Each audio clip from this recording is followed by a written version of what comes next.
सबसे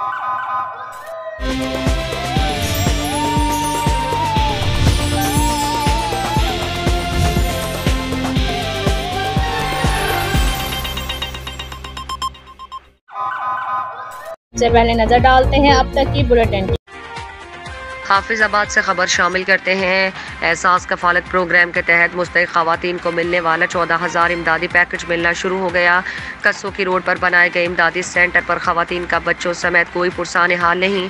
इमदादी सेंटर पर न खवातीन के लिए बैठने की जगह, न कोई इंतजाम बेहतर होने के बाइस रोज़ादार खवातीन शदीद गर्मी के बाइस कतारों में खड़े खड़े बेहोश होने लगी। खवातीन को इमदादी पैकेज ना मिलने और नाक़िस इंतजाम पर खवातीन की दुहाइयाँ। एहसास कफालत प्रोग्राम के तहत मिलने वाला इमदादी पैकेज मुस्तहिक खवातीन के लिए शदीद गर्मी में जलालत बन गया। घंटों कतारों में लगी खवातीन शदीद गर्मी में बेहोश होने लगी।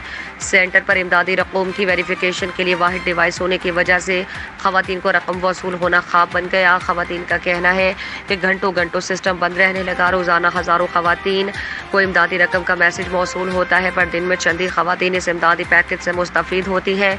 खवातीन का कहना था कि जिना हॉल में बनाए गए गुज़श्ता दिनों चलने वाले इमदादी सेंटर पर बैठने के लिए इंतजाम बेहतर थे। दूर दराज से खवातीन को अब कई दिन इंतजार के बाद भी पैसे वसूल करना मुश्किल हो गया है। खवातीन का डिप्टी कमिश्नर हाफिजाबाद से बेहतर इंतजामात का जायजा लेना और नोटिस की अपील।